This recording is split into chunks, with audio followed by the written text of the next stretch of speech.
Всем привет! И сейчас я вкратце расскажу, как мы будем с вами взаимодействовать. Если вы напишите комментарий в чате под видео во время стрима, то этот комментарий увидят все зрители. Если там будет какой-то вопрос, я отвечу на этот вопрос. А может быть, не отвечу. Но если вы хотите, чтобы ваш вопрос был озвучен обязательно, с какой-либо цензуры, тогда под видео есть две ссылки. Первая, ссылок там много, но самая верхняя ссылка на донат-стрим. Вы делаете любой донат. 2 рубля, 5 рублей, 100 рублей. И в месте для сообщений пишите свой вопрос. Чем дороже ваш вопрос, тем раньше я начну на него отвечать. То есть, если поступило 5 вопросов, 4 по 10 рублей и 1 по 100, на первом месте будет стоять вопрос за 100 рублей. А все остальные будут ниже.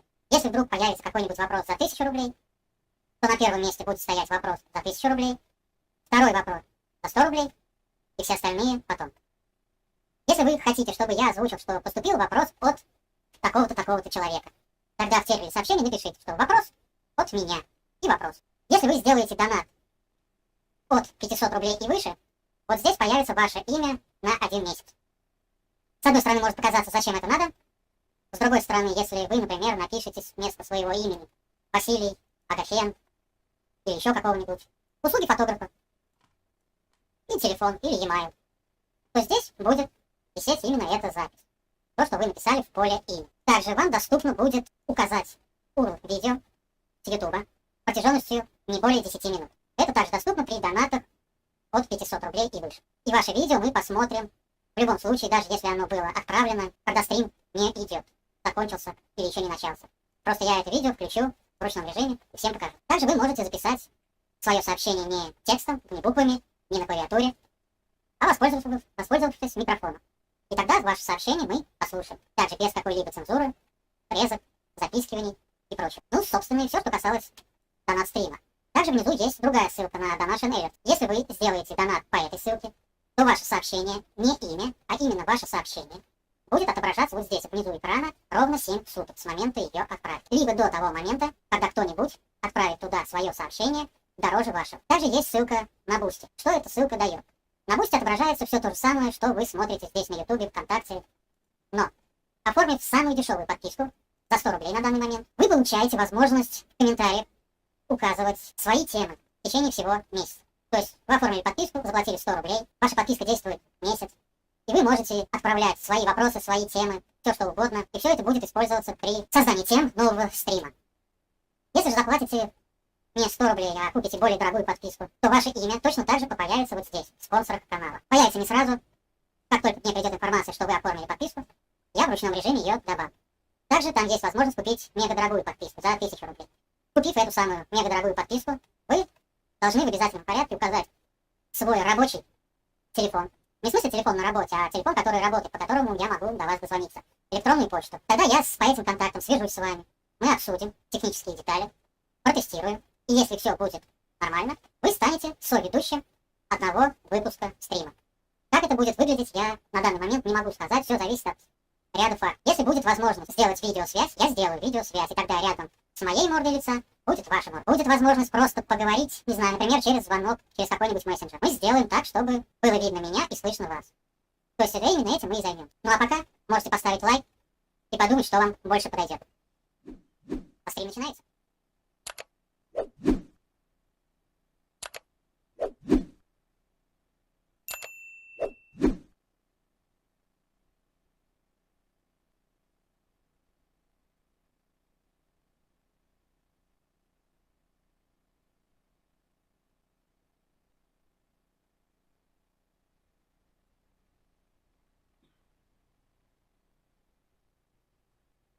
Так, всем доброго вечера. Начинаем очередной стрим. И начну его с небольшой просьбы. Некоторые из вас присылают ссылки на видео и просят высказать мое мнение по поводу этого видео. Да, вы можете все это делать. Только одна небольшая просьба. Не нужно присылать мне ссылки на видео Пучкова и Жука-Климова. Во-первых, на Пучкова я подписан, и все его видео я и так смотрю. Вернее, нет. Я вижу все видео, которые он выпускает, но в последнее время, если раньше из 1000 видео можно было пропустить 1-2, то сейчас из 1000 видео можно посмотреть 1-2. Ну а что касается Жука Поповича, Жука Климова, Клима Жукова, любителя потыкать резиновых хрюшек пальцем, данный персонаж мне не интересен совсем, потому что ничего умного, толкового он не говорит.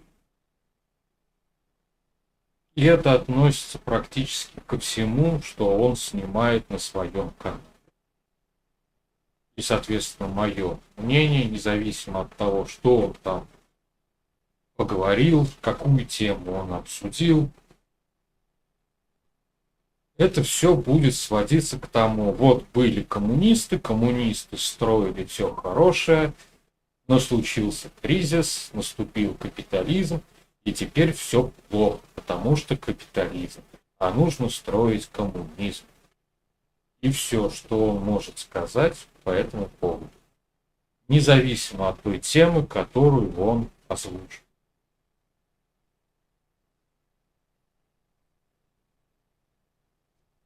У Пучкова же, да, иногда попадаются интересные собеседники, но, на мой взгляд, было бы намного лучше, если бы этот собеседник сел за стол и рассказал все то, что он хочет рассказать. Толку от наличия на экране Пучкова нет никакого, потому что все выглядит так, как будто пришел человек, готовый дать интервью. Дал Пучкову вопросы, значит, через 5 минут говоришь это, через 10 минут говоришь это, через 20 минут говоришь это. И тот кивает головой и при случае обязательно вставит: вот, раз не любишь это, значит русофоб. Сначала будут учить, что коммунисты все разрушили, а потом скажут, а коммунисты были все русские. И поэтому виноваты все русские. Да, дядька не глупый, но то ли как американский Джо уже не справляется, то ли фантазия иссякла. Как-то так. Получается, что, кроме вот этих 2 фраз, он ничего толкового не вставляет. Причем на некоторых интервью прямо заметно то, что говорит собеседник, проходит мимо него, а тот да, как интересно. Хотя бы капельку интеллекта бы включил, и было бы намного интереснее. И задавал бы вопросы не по списку. Ну да ладно.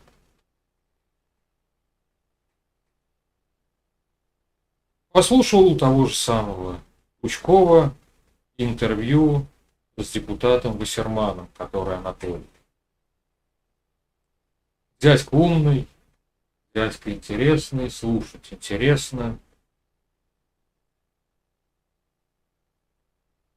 И если бы не наводящие вопросы, почему у нас трубу сантехников Гдюймов, почему у нас это в этом, почему у нас то в том, интервью получилось бы намного интереснее. А так, часть интервью Вассерману приходилось объяснять, что вот эта 6-дюймовая ракета является в российском измерении 122-миллиметровая, а потому что меряют у нас так, а у них это. Кому-то это интересно? Или пришли послушать, что имеет в виду в целом о событии господин Вассерман? И вот в последнем интервью повторилась одна фраза, которую я хочу сегодня несколько обсудить. Фраза в основном звучит то, что есть укры, а есть украинцы. И украинцы нам братья. И вообще все украинцы – это русские. И вот здесь, на мой взгляд, закрадывается очень такая небольшая ошибка. Во-первых, украинцы нам не братья. Какого перепуга? И они, да, они все 30 лет как украинцы, некоторые больше, некоторые меньше. Но они не русские, они русскоязычные.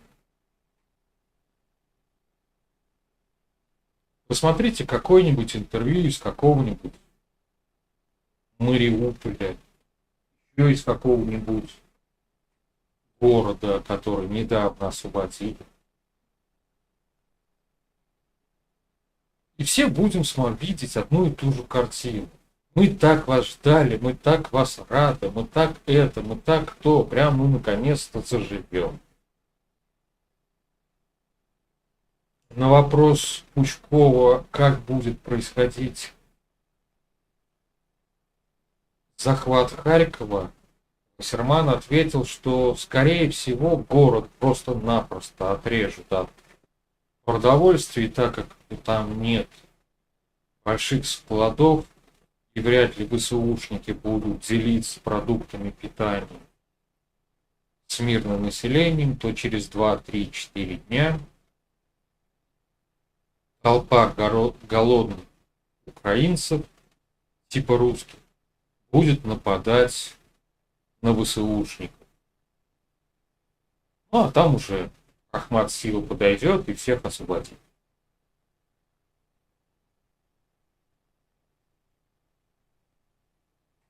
Вот, на мой взгляд, такого не будет. По двум причинам. Во-первых, да, все освобожденные харьковчане будут плакать на камеру, радоваться, растирая слюни, сопли, слезы, и говорить, как мы вас ждали, наконец-то вы пришли, туда-сюда. И из 10, может быть, в одном интервью, которое плохо смонтируют, попадется строчка, а вот наконец-то вы отремонтируете инфраструктуру, откроете нормальные банки, откроете нормальные магазины. И, скорее всего, нигде не попадется фраза, что ну наконец-то вот мы все заживем хорошо, будем получать пособие от России. Мы же, практически погорельцы, нам надо помогать. А нападать на ВСУшников, во-первых, за суд. И не полезут с автоматами, с вилами, молотками на толпу людей, где нет вил, где нет молотков, а все с автоматами.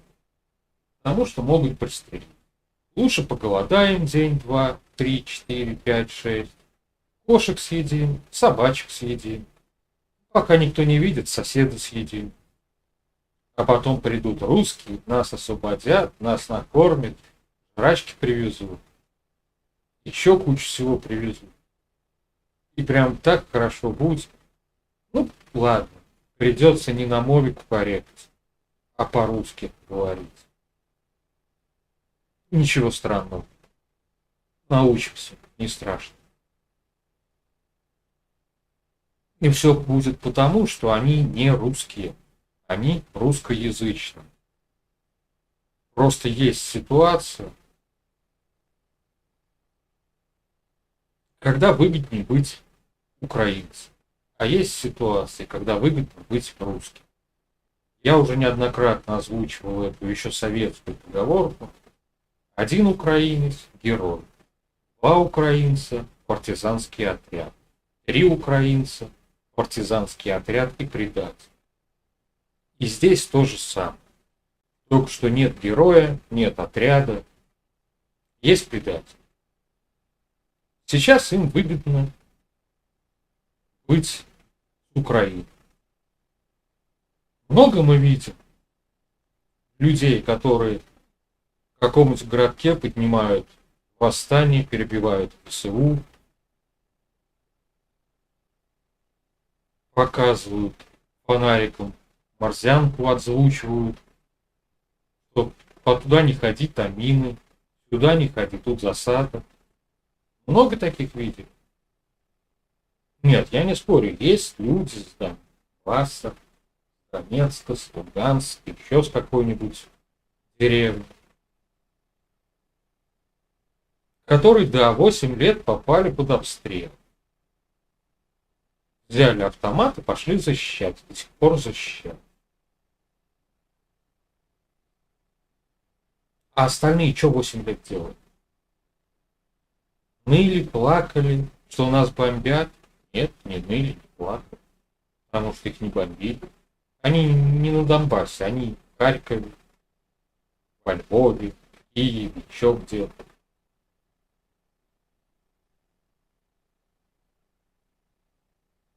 Просто сейчас, пока, проще быть украинцем. Через какой-то момент проще будет стать русским. И да, мы увидим чемпионское перебывание в воздухе. Стоял украинец, подпрыгнул, приземлился уже русский. Если думаете, что я не прав, возразите в комментариях. Но мне почему-то кажется, что я прав. И исходя из этой ситуации, я все-таки, я не военный специалист, но я придерживаюсь мнению, что городок окружили, листовки сбросили, через матюгальные громки объявили. 3 дня.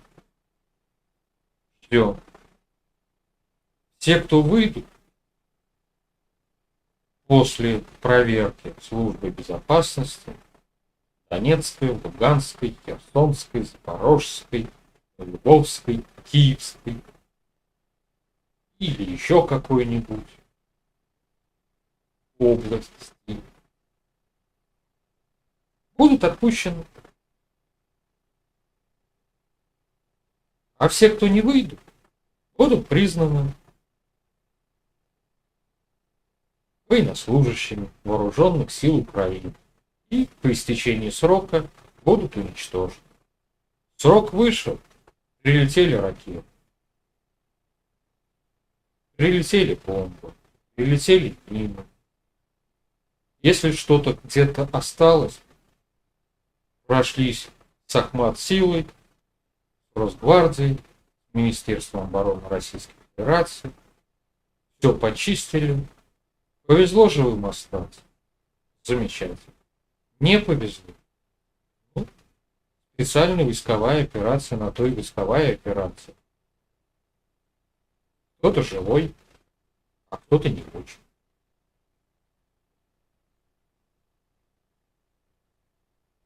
Бояться нам, в принципе, особо нечего. Санкции наложат, их в любом случае наложат. Раструбят всему миру, что погибли мирные жители. Так они и так трубят об этом. Что изменится? Изменится всего лишь сроки. Так мы, допустим, через год, через 2 Украину к России присоединим. После референдума, опросов, голосований и всего остального прочего. А так, может быть, уже к Новому году будет. Все разбегутся, пока есть возможность. И воевать будет уже не с кем. А те, кто останется, поднимут белый флажок И в одной руке автомат, в другой флажок, выйдут и будут кричать, что мы сдаемся, нас заставили. И вообще мы не военные, мы раньше в городе жили. Вот вышел, повестку вручили, и под угрозой того, что вот не пойдешь, мы тебя атата, пришлось идти воевать. Ну, я никому не стрелял вообще. Шофером был, поваром. На дудке играл. Как-то так. Ну, оставим. Почти мента. Гоблина со стариком Басерманом. И потихоньку, полегоньку переходим к вопросам, которые вы нам присылали.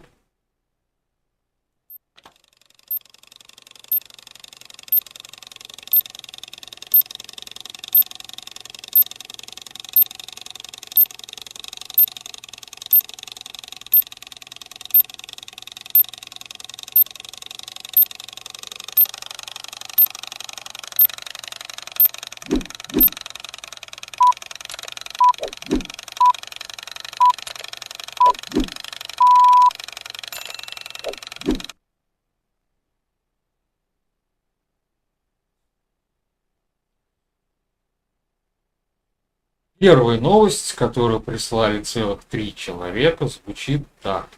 В Москве расстреляли рэпера Off of Me.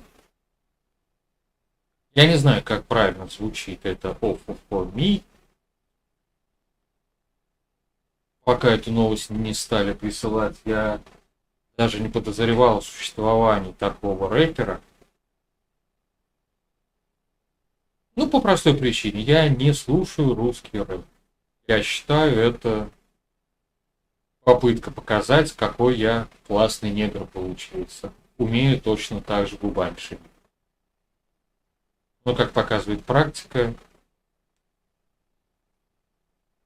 не сильно и умею.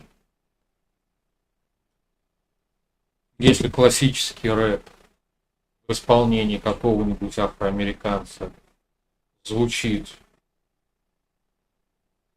как немного странно, не всем понятная, но музыка,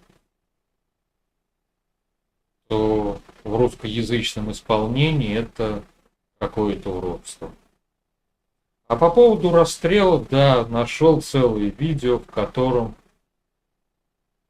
этот рэпер вышел из клуба, ручкался, прощался, с поклонницами обнимался.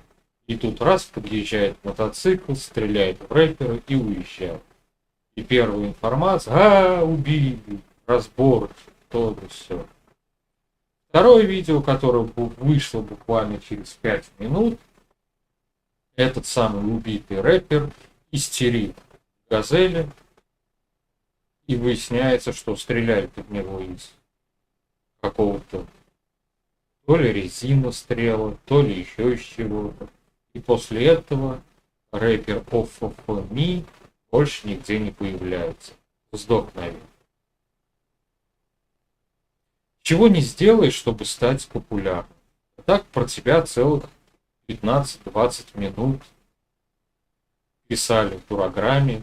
Смотрите, опять разборки, святые 90-е вернулись, крутого рэпера грохнули. Совсем грохнули. Точнее сказать, совсем не грохнули. От природы грохнутый был. Но зато, по-любому хороший исполнитель. Был бы какой дурачок бездарный. Кому он нафиг нужен?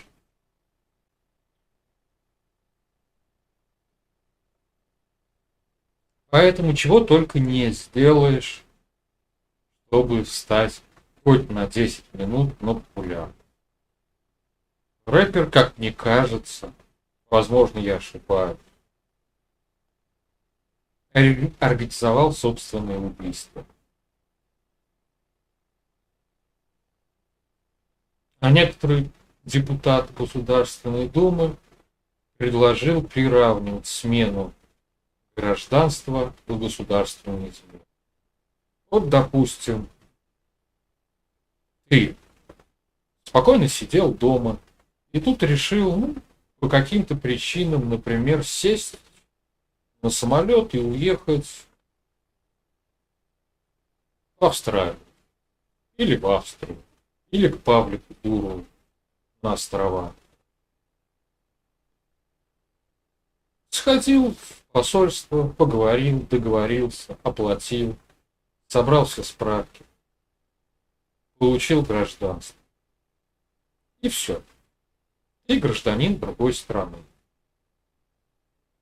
От российского, может быть, отказался, может быть, не отказался. Но депутат Госдумы предлагает этот самый поступок приравнять к государственной измене. Приравняют ли? Нет. Потому что гражданство – дело добровольное. Да, мы не выбираем, в какой стране родиться. Мы живем в той стране, где живем. Потом доживаем до определенного возраста, и любой человек при наличии определенных данных, таких, например, как специальность, образование, наличие денег в кошельке, может выбрать, где ему жить. Хочет жить в России, будет жить в России. Хочет жить в Китае, будет жить в Китае. Хочет в Южноафриканскую республику перебраться. Дело добровольно. Пусть перебирается. И как это соприкасается с государственной изменой, типа стране трудно, а ты уезжаешь, бросаешь, значит не любишь. Или просто депутату захотелось 5 минут слова. И все. Ни больше, ни меньше. Сейчас лето. Украина всех уже достала.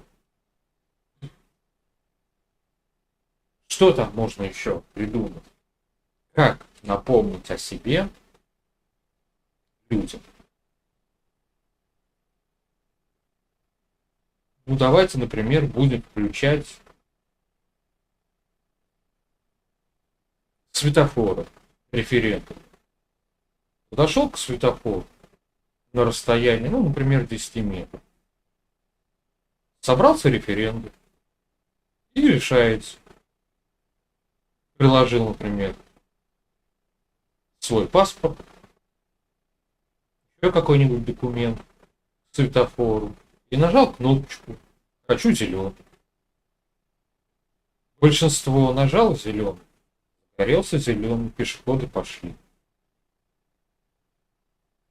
А если вдруг водителей больше и захотели зеленый для автолюбителей, то каждый у себя на мобильнике нажмет. И все, и будем по справедливости переходить дорогу. Почему нет? Хороший вариант.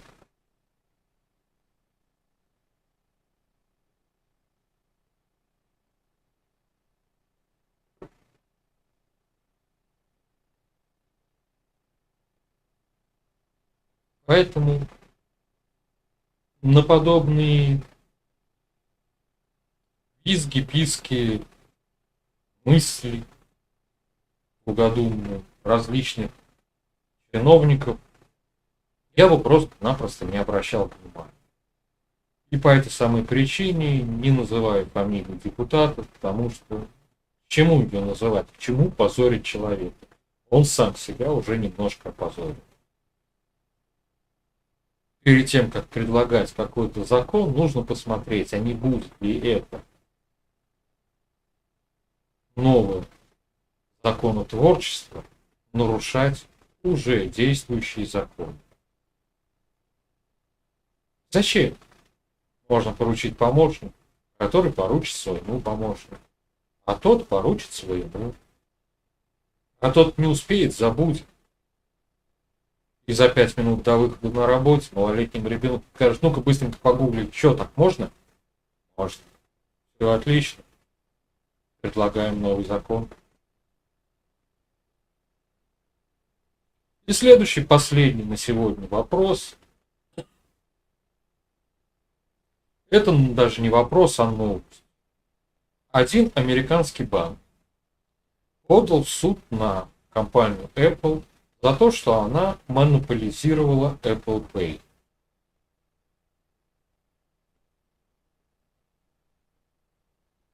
И банк выступил с таким расчетом, что к нему присоединятся другие банки, и уже коллективно они задавят Apple. Ну, давайте забудем про санкции, вспомним, как мы подключали карточку к Apple Pay.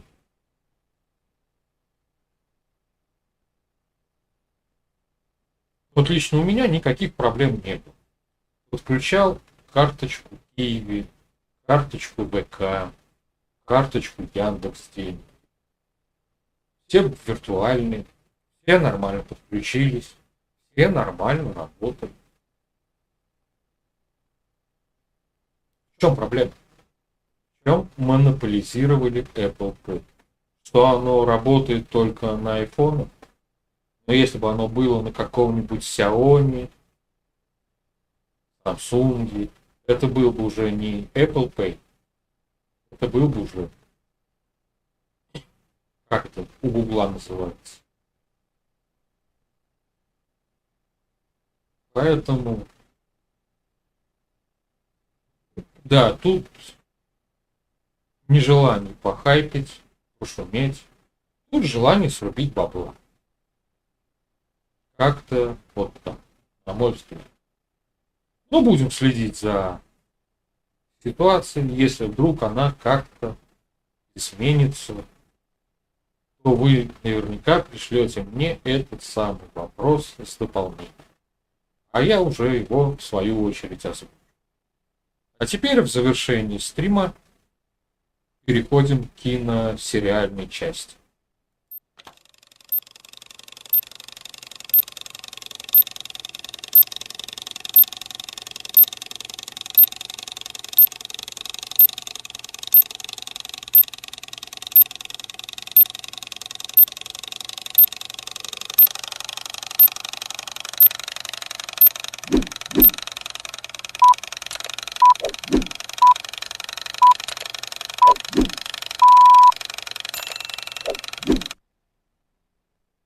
А с киносериальной частью сегодня просто. Будет один сериал. По-американски он называется The Terminal List. В русском переводе «Список смертных». И данный сериал нам рассказывает о судьбе командира группы американского спецназа. В самой первой серии он отправляется со своей командой захватить одного инженера, большого специалиста по химическому, всякому разному, на Ближнем Востоке. С собой берут местного военного проводника, который должен показать им в лабиринте путь к лаборатории, куда они должны пройти, забрать, вывести и все остальное прочее. Но как только заходит в подземелье, попадает в засаду, и из 10 там человек в живых остается только один командир. Приезжает, обследуется и понимает, что какая-то тут непонятка. Потому что внутри этот самый местный проводник бежит, задевает растяжку, взрывается, и от этого гибнут людей. Но его начальство, командование, следователи сообщают, что вот смотри, вот переговоры по рации. Отчетливо слышно, что бежит не этот, а тот. А этого проводника мы нашли. Да, пулю в башке. То есть он не на мине взорвался. Его застрелили. И вообще, что-то, дружище, у тебя с головой порядок. Потом заходит туда и проверяет. Заходит сюда. Попадает к доктору. Доктор лут запихивает его в трубу. МРТ делать. Открывает глаза, а там два в масках стоят, пистолетом в него тычет. Он их убивает, приезжает домой. Дома жена с дочкой уже мертвы. И все идет к тому, что у нашего командира крыша едет. И смотришь этот сериал и не понимаешь, что это. Галлюцинация у командира или на самом деле что-то где-то не так. Но в течение первых двух серий все разбираемся, да, на самом деле. Крыша едет, галлюцинации. Но что-то не так. И бывший снайпер, командир спецназа, со своим братом ЦРУшником, дядькой, спасенный им где-то там на Ближнем Востоке теткой, начинает свое расследование.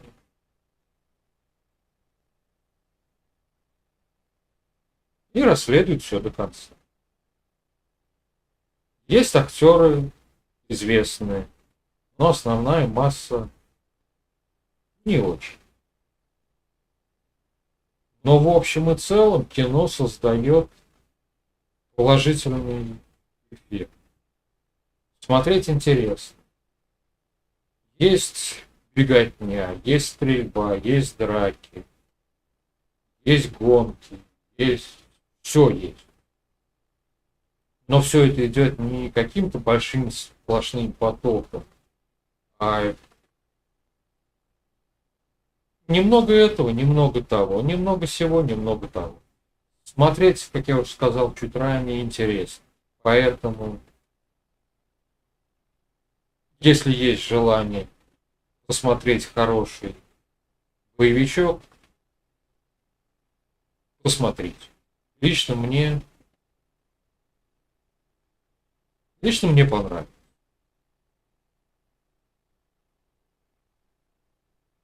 Как-то так. Ну а вам в очередной раз напоминаю, что вы можете подписаться на Boosty и закачивать мой подкаст в виде аудиозаписи аудиоподкаста, который будет выходить по истечении вот этого видео примерно в течение часа-двух. То есть у вас iPhone, в iTunes загнали полученную на Boosty ссылку, слушаем, когда, где вам удобно аудио. И опять же, если вы подписались на меня на Boosty, то вы можете предлагать свои вопросы хоть по 10, 20, 30, 120, 150 штук в день. Сколько хотите, столько и предлагайте. Да, самый дешевый вариант это 100 рублей. Но 100 рублей в месяц это не такая большая сумма, ради которой стоит расстраиваться. Но все остальные, кто не хочет слушать аудиоверсию моего стрима, не хочет подписываться на Boosty, могут старыми проверенными способами, наподобие тех, что перешел по донатной ссылке, сделал донат, написал в поле для сообщений свой вопрос. Тихо, спокойно, мирно. Дешевле, да, заплатил за этот вопрос 10 рублей и все. Но решил ты задать 10 вопросов, потратил те же самые 100 рублей. Но потратив 100 рублей на Boosty, ты можешь задать не 10, а 110 вопросов. Как-то так. Все, увидимся через 4 дня. Присылайте свои вопросы, свои пожелания. и все остальное прочее. Ну а я говорю всем до свидания. Увидимся через 4 дня.